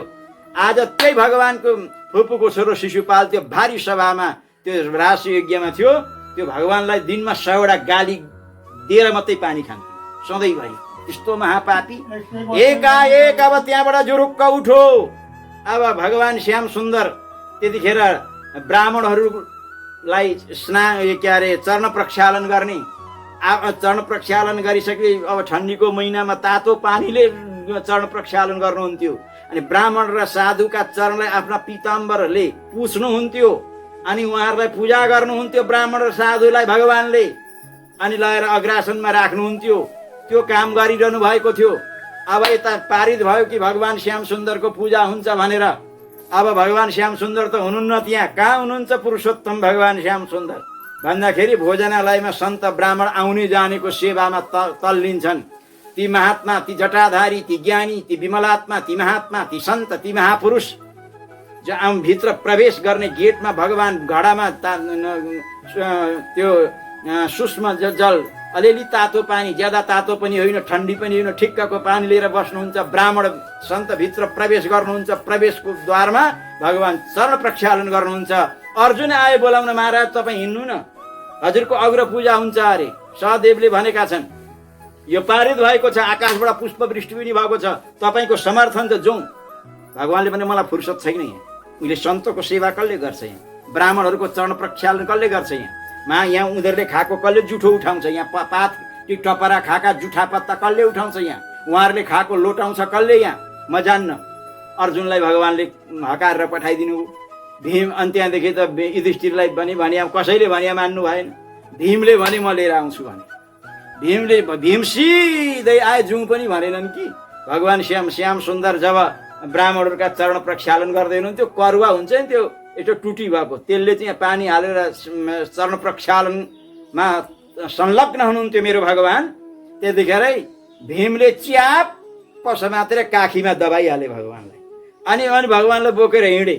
अनि हातमा करुवा छ, पानी धर बग्दै गयो। अरे यो के गर्दै बोले? चुप लाग, तपाईँको उहाँ अग्र पूजा हुन्छ, कतिलाई पठाइसके, तपाईँले किन नमानेको भन्छन्। भगवान्लाई अग्र पूजामा लिएर गए। सुवर्णमय सिंहासनमा ठुल्ठुला योगिन्द्र मुनिन्द्र महापुरुष त्यहाँ उपस्थित छन्।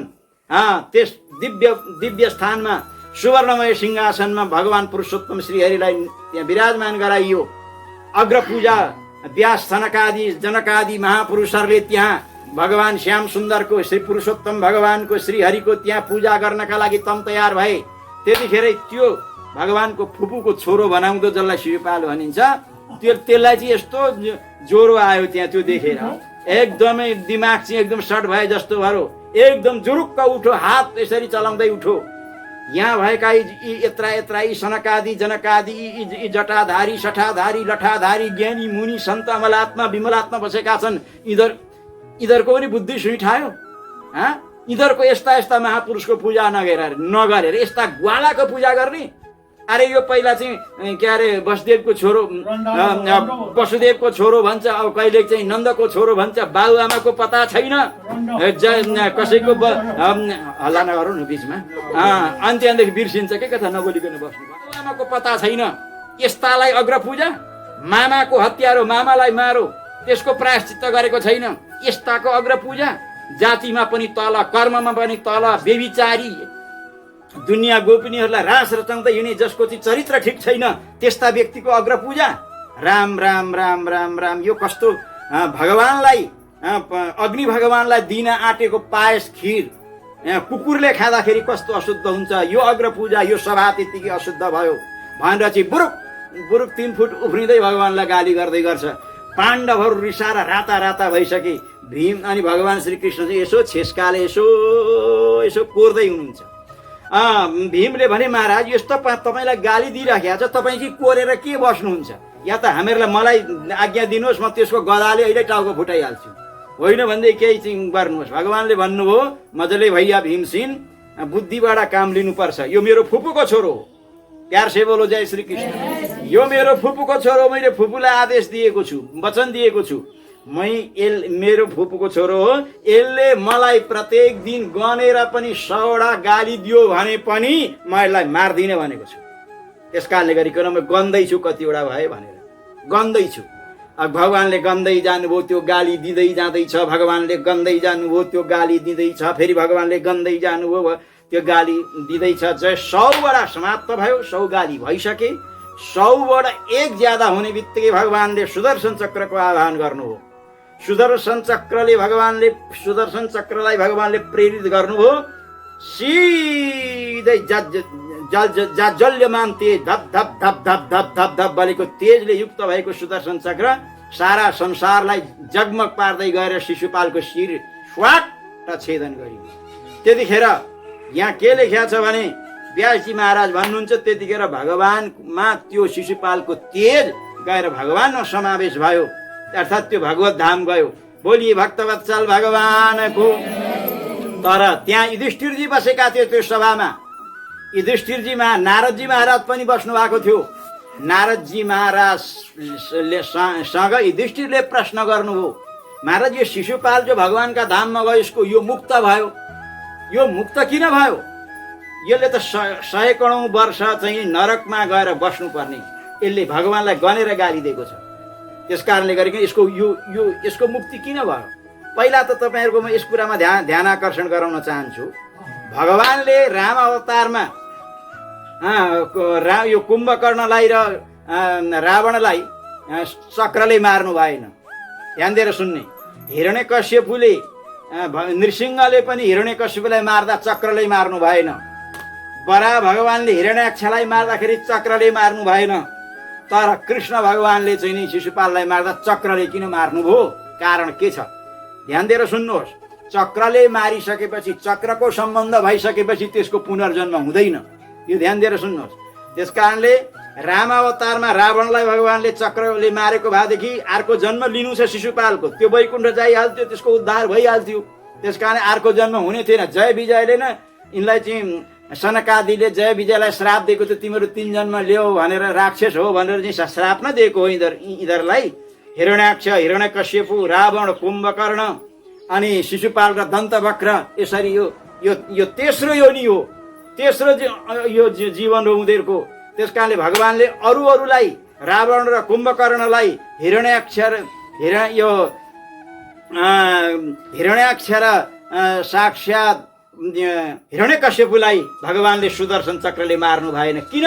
सुदर्शन चक्रको सम्बन्ध भएपछि त्यो संसारमा पुनर्जन्म लिनु पर्दैन। त्यस कारणले यो हामीहरूको वैष्णवीय दीक्षा दिँदाखेरि सुदर्शन चक्रले बाहुमूलमा शङ्ख र चक्रको त्यो लगाउने कारण त्यो हो कि जसको सुदर्शन चक्रको स्पर्श हुन्छ बाहुमा त्यसको पुनर्जन्म हुँदैन। प्यार से बोलो जय श्री कृष्ण। त्यस कारणले गरिकन मैले अस्ति नै भने त्यो कर्म गर्दाखेरि त्यो पवित्री लाएको त्यही कारण हो। त्यो कर्म गरुन्जेल त्यो सुदर्शन चक्रको प्रतीक हो त्यो पवित्री। बसो पवित्रमा शिशतधारमा वेदले भन्छ, त्यो औँठी भन्छ नि, त्यो पवित्री, त्यो लाएर कर्म गर्छन् नि, त्यो पवित्र शब्दको अर्थ के हो? चक्र। कर्म गरुन्जेल पवित्र बन, चक्रको सम्बन्ध नभइकन पवित्र हुँदैन। प्यार से बोलो जय श्री कृष्ण। अब ध्यानसँग सुन्नुहोस्, त ध्यान आकर्षण गराउन म चाहन्छु। अब त्यतिखेर युधिष्ठिरले प्रश्न गरे, महाराज गनेर गाली दिने यो पापी, यो त करोडौं वर्षमा नरकमा बस्नु पर्थ्यो, यो वैकुण्ठ किन भयो भन्दाखेरि त्यहाँ नारदजीले त्यही उत्तर गर्नुभयो, जसरी भए नि भगवानको याद त गरो, जसरी भए पनि जानेर होस् नजानेर होस्, भावले होस् कुभावले होस्, जसरी भए पनि भगवानको चिन्तन त गरो नि त। त्यस कारणले गरिकन यसको उद्धार हुन्छ। उद्धार किनभने एउटा कुरो के छ भने नि, जति पनि पापी भगवानका भगवानसँग विरोध गर्ने छन् नि, यिनीहरूको भगवान जस्तै रावण कंस पनि भगवानको याद गर्थ्यो। जब नारदजी महाराजले आएर सम्झाउनु भयो, जब 7वटा बालक त्यसले मारो, नारदजी महाराज आउनुभयो। नारदजी महाराज आइसकेपछि कंसले भन्नुभयो, आउनुहोस् महाराजजी बस्नुहोस्। नारदजीले भन्नु के आउनुहोस् के बस्नुहोस्? बोले महाराज किन? यो 8वाँको पाली आउँदैछ। कंसले भन्नु कस्तो हुन्छ? जन्मिने बित्तिकै बन्चरो लिएर काटिहाल्ने हो कि कस्तो हुन्छ त्यो? नारदजीले भन्नुभयो सुन, काला काला होगा, मुरली वाला होगा, टेढ़ी टांग वाला होगा, छड्के नजर वाला होगा, पीताम्बरधारी होगा, बटुवा जस्तो मुह हुन्छ, और कमल जस्ता आँखा हुन्छन्, टमाटर जस्ता गाला हुन्छन्, मुसाका जस्ता दाँत हुन्छन्, शङ्खको जस्तो घाँटी हुन्छ। अरे कति राम्रो!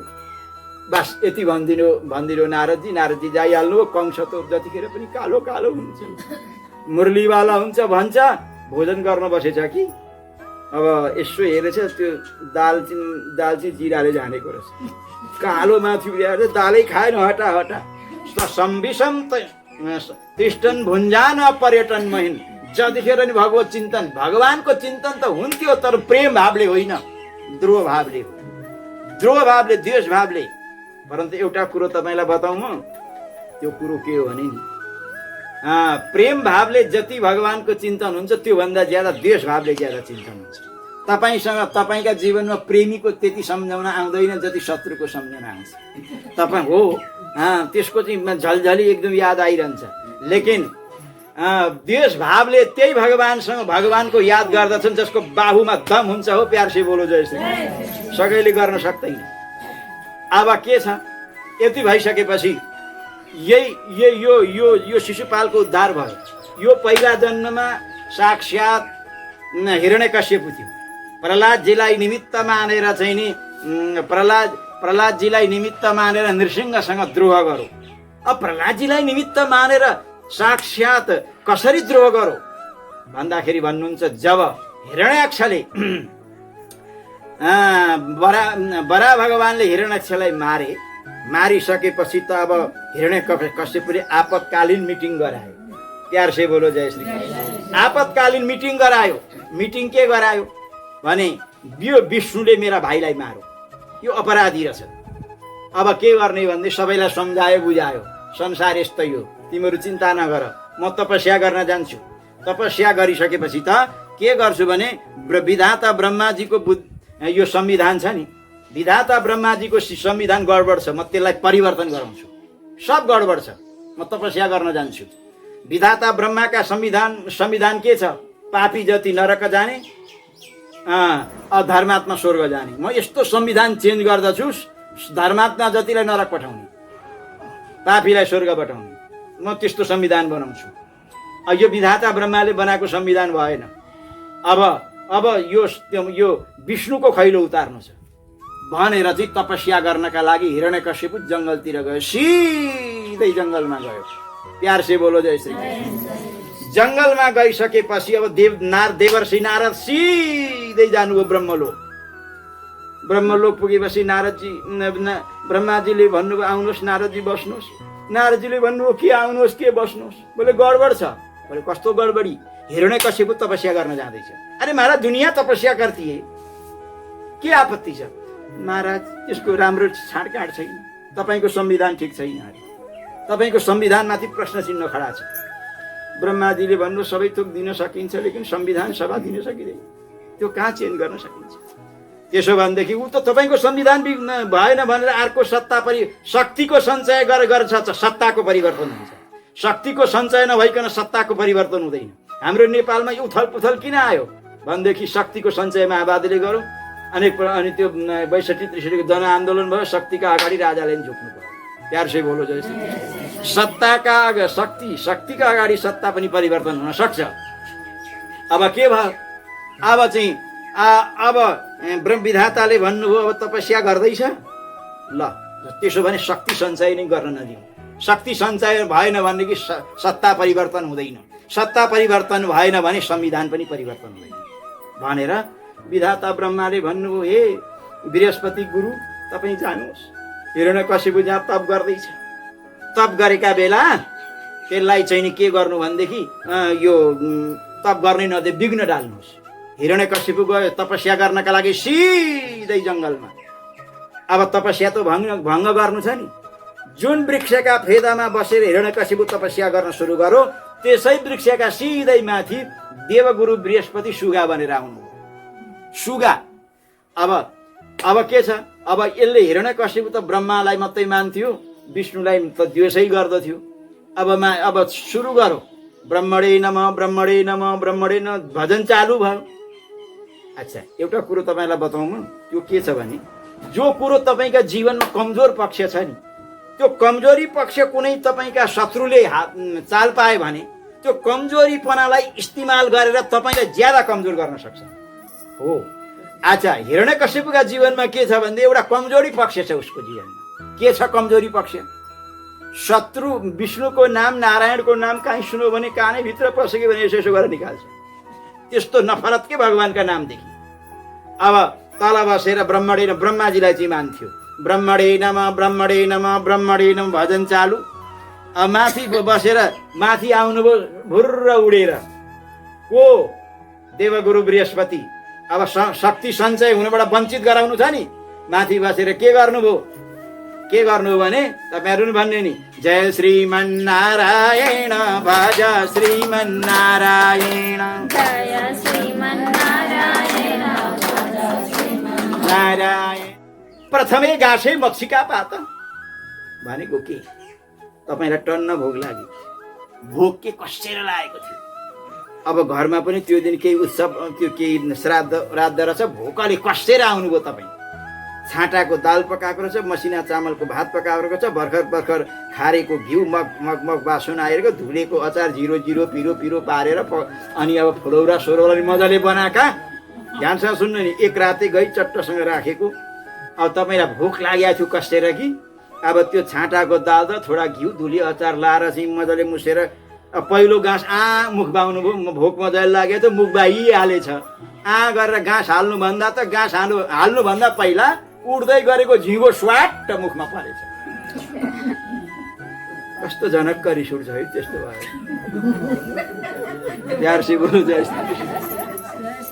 अब के भयो?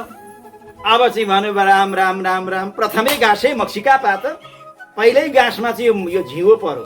यो म विधाता ब्रह्माको स्तुति गरिरहेका बेलामा, यो चाहिँ मैले शक्ति सञ्चय गरिरहेका बेला यो नारायण माथि कसले भन्दैछ?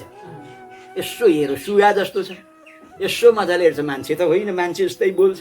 हत्तेरिका हो, यो ठाउँ त्यति राम्रो रहन्छ क्या र, अर्का ठाउँमा जानु पर्यो भने अर्का वृक्षका फेदमा गयो। अब भजन चालु, ब्रह्मणे नमः ब्रह्मणे नमः ब्रह्मणे नमः भजन चालु। त्यो अब उसले त त्यो शक्ति सञ्चय गर्नु बाधा गर्नु छ नि त। शक्ति सञ्चय गर्यो भने सत्ता परिवर्तन गर्छ, उसको संविधानै चेन्ज गरिदिएर। विधाता ब्रह्मालाई त त्यो चिन्ता छ। अर्को वृक्षका फेदमा गएर बास चिन्तन ब्रह्मणे नमः सुरु गरौँ। सुगा भुर्र उडेर गयो, त्यसै वृक्षका डालीमा बस्यो। अब यता ब्रह्मणे नमः माथि विघ्न भगवानको नाम बोल्न सुरु गर्नुभयो। उहाँले के भन्नुभयो? अरे जय जय सीता जय जय राम, जय जय सीता राम, जय जय सीता जय जय राम, जय जय जय। यसो ज्योतिषीलाई मुहुर्त देखाएर गुहा हुने रहेछ। जहाँ गएर शत्रुकै नाम सुनिन्छ, जानु पर्यो। अब हिँड्ने बेलामा श्रीमतीसँग भनेको थियो कयादुसँग 10 वर्ष पछाडि मात्रै आउँछु भने तपस्या गरेर भनेको मान्छे, उसले भन्यो जहाँ जान्छु मेरै शत्रुको नाम सुनिन्छ। मुहुर्त ठिक रहेन रहेछ, मुहुर्त देखाएर घर आउँला फेरि भनेर तपस्या गर्न छोडेर सिधै घर आयो। अब त्यहाँ भएका मन्त्रीहरूले सब यसो हेरेपछि अब कसैलाई सोध्ने हिम्मतै छैन। रिसा मान्छेसँग सोध्नु पनि त डरै हुन्छ। किन आउनु भने आए तँलाई के खसखस गरौँ भनेदेखि त लुत्रुक पर्नु परेन। रिसा मान्छेसँग सोध्नु पनि थोडा डरो मार्दै हुन्छ। अब मन्त्रीहरूलाई हिम्मत छैन सोध्न। 10 वर्ष पछाडि आउँछु भनेका थिए, 10 मिनट पछाडि किन आए भनेर कसैको हिम्मत छैन सोध्न।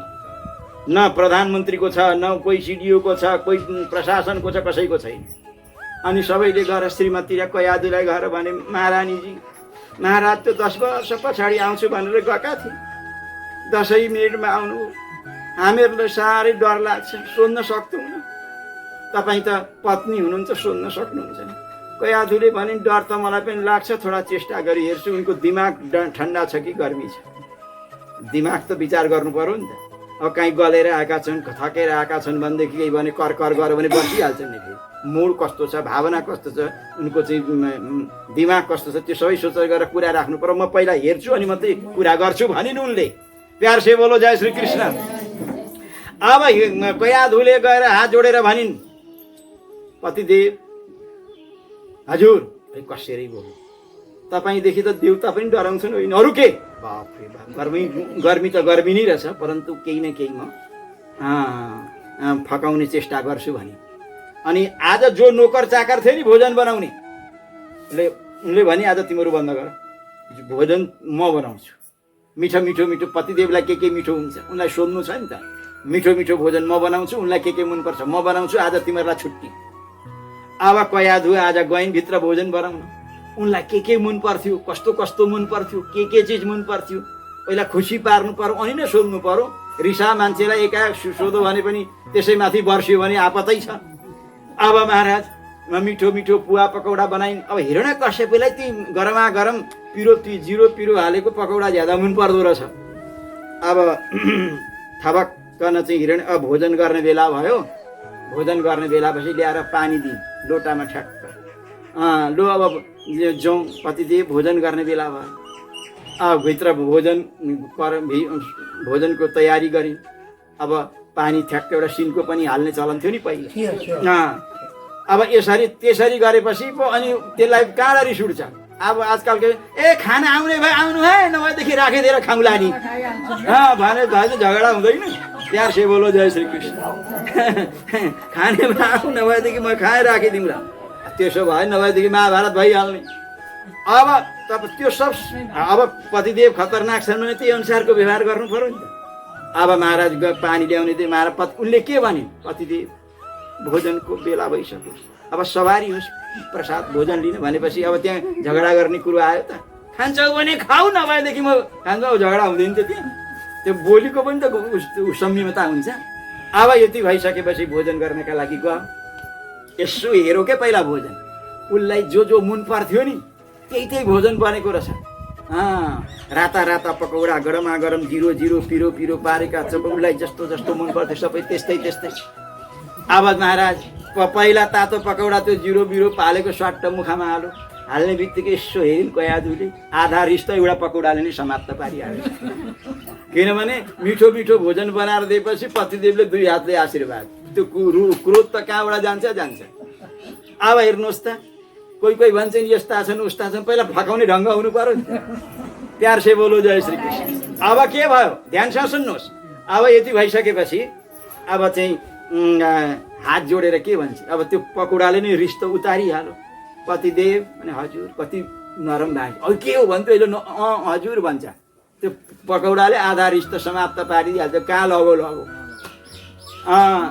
हजुर किन छिटो आउनुभयो भनेर मेरो केही गुनासो चाहिँ होइन म त पतिव्रता नारी हुँ हजुरको सेवा गर्न पाउँदा त हाम्रो अहोभाग्य हो तर तपाईँले त 10 वर्ष पछाडि आउँछु भनेको थियो 10 मिनट पछाडि नै हजुरको सवारी किन भयो होला हजुरको छिटो आउनु भने गुनासो चाहिँ होइन छिटो आउनु भने आउनुभयो सेवा गर्न पाउँछौँ त्यो ठिकै छ लेकिन तपाईँले चाहिँ 10 वर्ष पछाडि आउँछु भने हजुरका कुरामा त केही दम थियो नि त त्यस्तो के पर्यो होला देवी अब हेर्नुहोस् कति नम्र भयो त्यो ताता पकौडाले रिस कता लग्यो देवी तिमीलाई के भनौँ अब म तपस्या गर्नका लागि गएँ जब एउटा रुखामुनि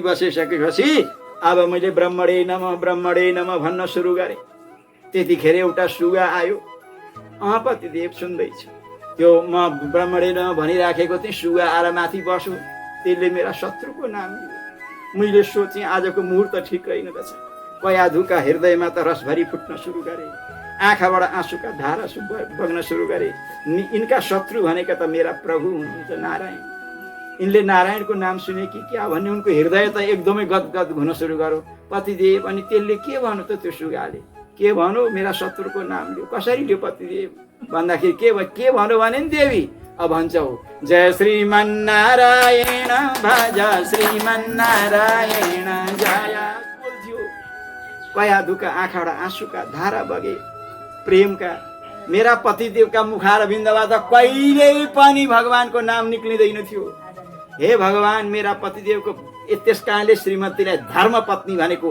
पति अत्याचारी दुष्ट छ भने जो धर्मतिर जोड्दछन् तिनको नाम हो धर्मपत्नी। त्यो शब्दको अर्थ आज कयाधुले चरितार्थ गरिन्। कयाधुका मनमा त यो भयो यिनका मुखबाट जति चाहिँ भगवानको नाम भन्न लगाए यिनको त्यति कल्याण हुन्छ भनेर उनले फेरि मनै मनमा भनेर बाहिर सोध्छिन् हात जोडेर, पतिदेव मैले सुगा त बहुतै देखेकी छु, त्यसो भनौ र? बोले किन भनेन, कसरी भनौ भन्छु, फेरि भन्छौ पकौडाले त उदमै गराइहालेछ। अनि त्यति भइसकेपछि मैले सोचेँ देवी त्यो वृक्ष ठिक रहेनछ भनेर अर्का वृक्ष मुनि गएँ। अनि पतिदेव त्यहाँ चाहिँ के भयो भन्छन् हात जोडेर, देवी त्यहाँ गएँ, त्यहाँ ब्रह्मणले भनेको त त्यो सुगा त त्यहीँ उडेर गयो। त्यहाँ गएर के भन्छ, अरे जय जय सीता जय जय राम जय जय सी। कयाधुलाई त कति प्रसन्नता भयो, कति आनन्द आयो। मेरा श्रीमान मेरा बुढा कहिले पनि भगवानको नाम लिँदै थिए, आज यिनको उद्धार भयो भन्ने उनका मनमा एकदम गदगद भइन्। अब के छ भने बिहारमा एउटा भन्छन् मारकै भाग जाओ खाके पसार जाओ। प्यार से बोलो जय श्री।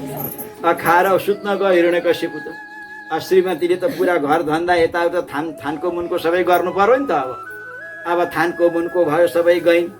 पहिला जमानामा चलन के थियो भने आजकल त्यो चलन हरायो।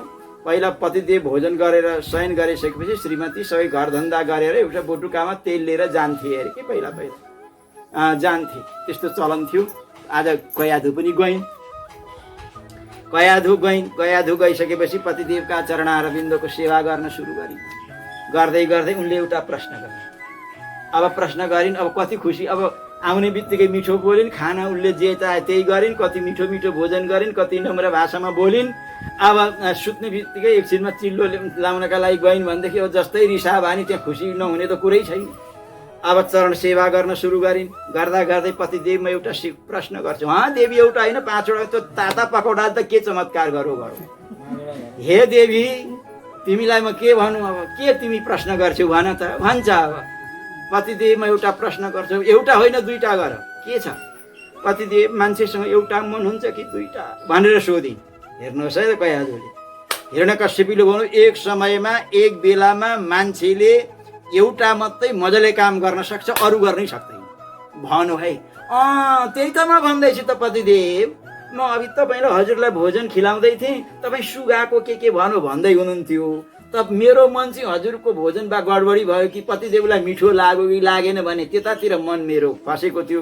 त्यो सुगाको र नारायणको कुरा गर्दै हुनुहुन्थ्यो, त्यो त मैले यादै पो गरिनछु। त्यो थोडा त्यो सुनाइदिनुहोस्। अब महाराज हेर देवी मलाई बार बार भन्दैन, अब भन्नुहोस् त्यो ताता पकौडाले कमाल गरिहाल्यो भन्नु सुरु गरिहाल्यो। यसो भयो त्यो महान परम भक्त हुनुभयो। छोराछोरी जन्माउनका लागि आमा बाबु पनि केही भूमिका हुनुपर्छ। अति गन्दा सिरियल हेरेर आमा बाबु सुत्दछन्, पछाडि त्यस्तै छोराछोरी जन्मिन्छ भने आमा बाबुलाई नै दे गुस्सा दे मुक्का। प्यार से बोलो जय श्री कृष्ण। त्यस कारणले गरिकन यो अत्यन्त संक्षिप्त यो मैले 2टै पुरुषोत्तम भागवत 2टै मिसाएर हजुरहरूलाई श्रवण गराएँ। अब आजलाई यति नै।